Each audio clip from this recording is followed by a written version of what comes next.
welcome to this episode of the Ski Mojo Lockdown Lowdown, hosted by me, Chemmy Alcott, and I'm thrilled to be joined by a great pal of Ski Mojo. In fact, from day one, Annabelle, you're an experienced holiday skier. You've skied for over 30 years. Woo!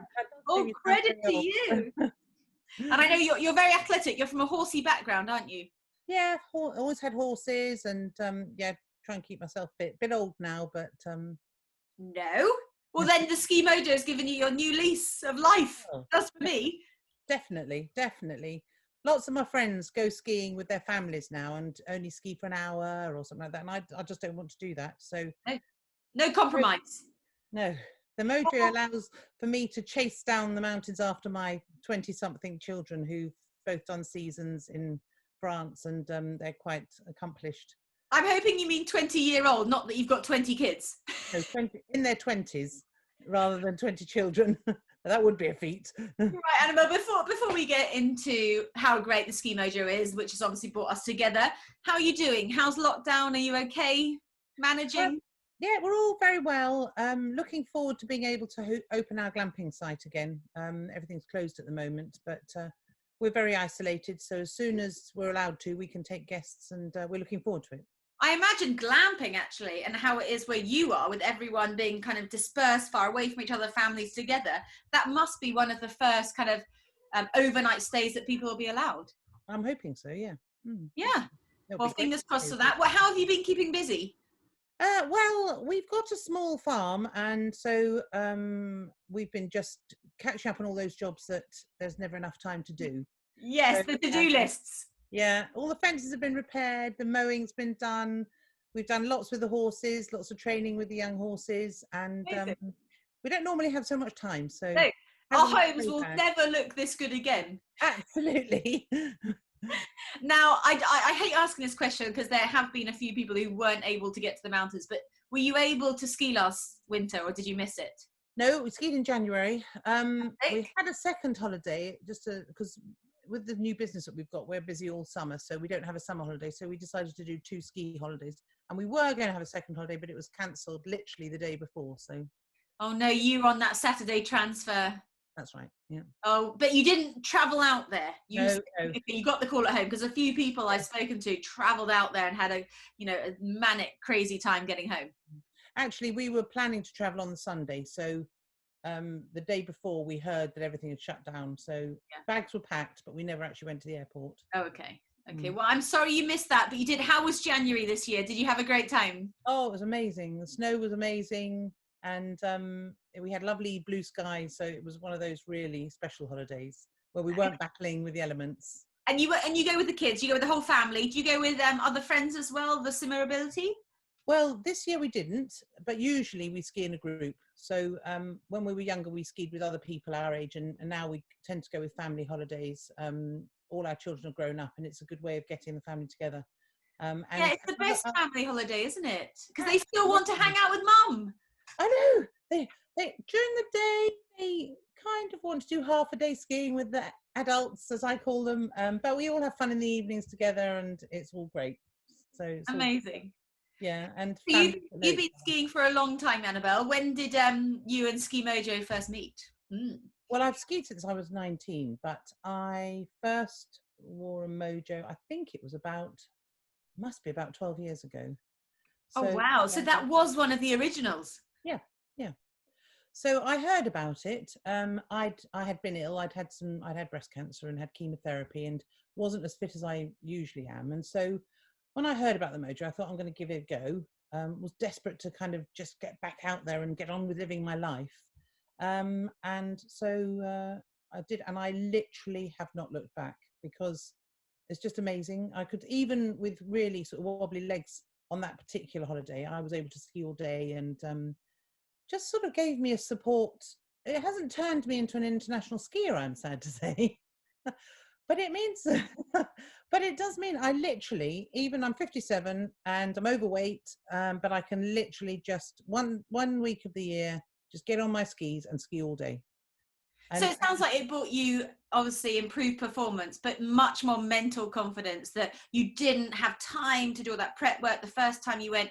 Possibly the doctors had told you shouldn't be skiing then, proving them wrong. You know, that inner self-confidence that you can still do what you did before. oh, absolutely, absolutely. It's transformed my skiing, because I was getting to the point where my courage wasn't quite what it used to be. When I was very young, I just didn't mind. I tumbled down, got up, off you went, you know. And I got to the point where I didn't really want to fall, and so then I was finding that I was, you know, always taking the easy routes and just not quite so much fun. And now, you know, I'm happy to ski black.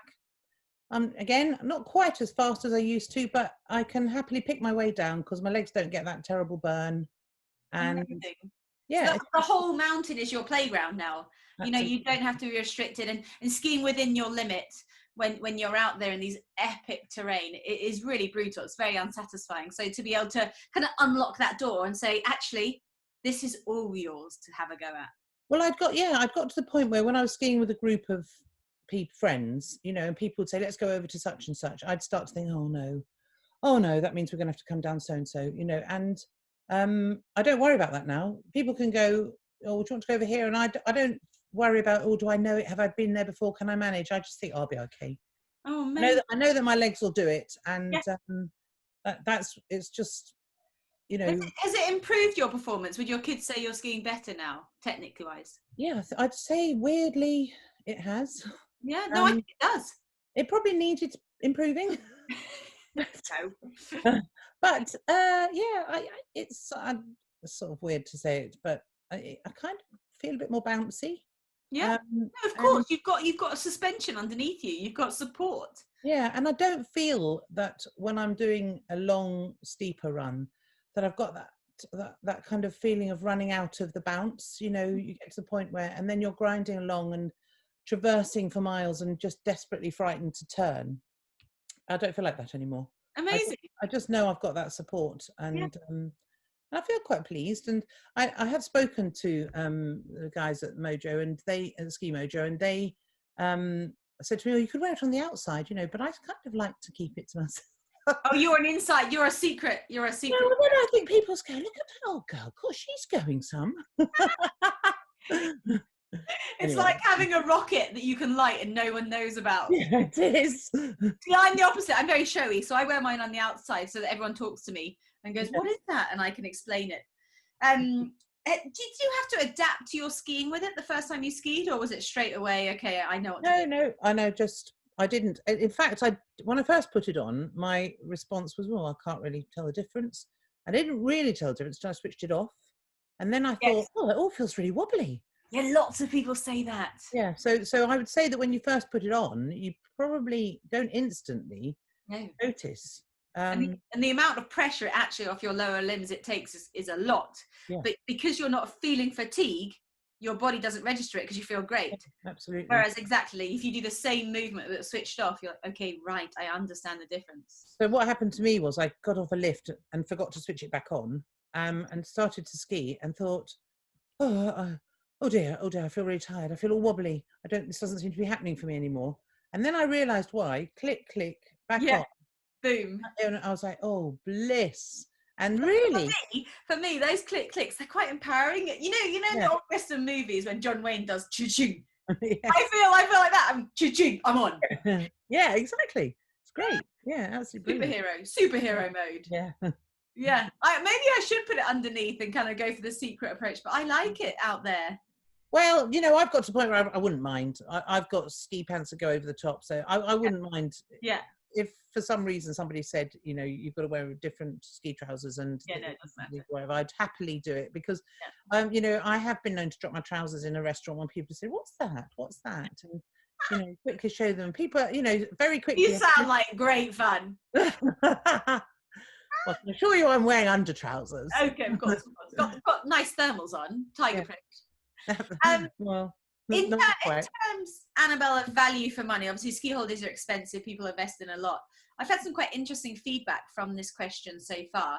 How would you say it was value for money in terms of getting more out of your holiday? Well, I think initially, I wouldn't say that I'm somebody who's particularly flash with cash. And so I am always looking for good value holiday. And initially I did think, whoa, can I afford this? But if I'm honest, I think that per hour, I probably paid for it, per hour extra skiing, I probably paid for it in the first week. Yeah. Certainly, you know, it just goes on and on. The gift that keeps on giving. It is, and I absolutely have absolutely no doubt I have got amazing value out of it, because I probably ski, I'd say probably twice what I would. A lot of the people I know who I've skied with who are not skiing with a Mojo, I probably ski twice the number of hours that they do in a week. And you think of, you know, how expensive everything else is and the lift pass and everything, to be able to get more runs each day. Absolutely. More enjoyment. It's a real no-brainer. I mean, I do think you need your own boots in skiing. I think that's a very personal touch. Yeah. But after that, definitely you need either the time, the months beforehand to put into fitness to get yourself stronger, or, you know, to invest in a Ski Mojo to support with any lower limb injury. It's just a no-brainer, isn't it? Oh, absolutely. I have my own boots for the same reason, because I couldn't bear to be 2 hours into the day and having my feet hurting. No. But I would say that probably penny for penny, I get better value from my Mojo, because I literally don't get to the point. You know, I used to get to lunchtime and think, oh, I don't know if I can be bothered this afternoon, but I never feel like that now. Amazing. Yeah, I love that. And if someone's on the fence watching it, what would you say to them? How could you recommend that? Just it'll just enhance your holiday.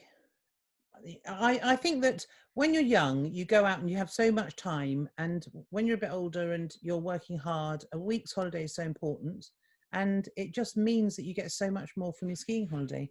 You know, you can actually enjoy all of the skiing rather than just half a day or whatever each day. And what's the worst thing that can happen? That there really isn't any. There really isn't any. Well, I'm worried about how do you fit it, and what happens if you fall over, and you just step. Once I got going with it, I looked at it all and I thought, oh, how am I going to fit it? But actually it all makes very much sense when you first put it on. And I have fallen over many times, and the worst thing you have to do is switch it off to be able to just get back up. But it really hasn't made any difference in that respect. So Exactly. So I think, we're all saying there's quite a lot of options to try before you buy now, so you can go and have a go with it.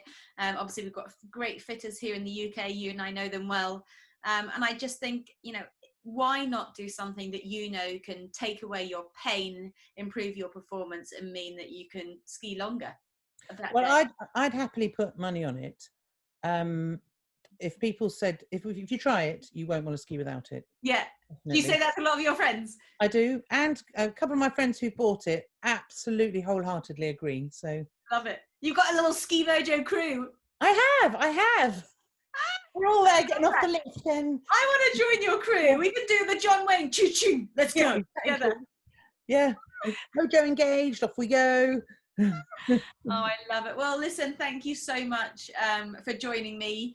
I hope that your glamping business, which looks absolutely fab, I did say this before we started recording, it looks like the most beautiful winter chalet. So I'd love to come down, pay a visit. I'll bring my ski boots and my Mojo. Yeah. Have a little Mojo dance. We'll supply the sun. Oh, perfect. And the snow? Oh, no, not I'm sure about that. Okay. But thank you so much, and I hope you have a fantastic winter next year. I hope you get that week's holiday that you missed back in buckets full, because you definitely deserve it. Thank you very much. I'll be looking out for you.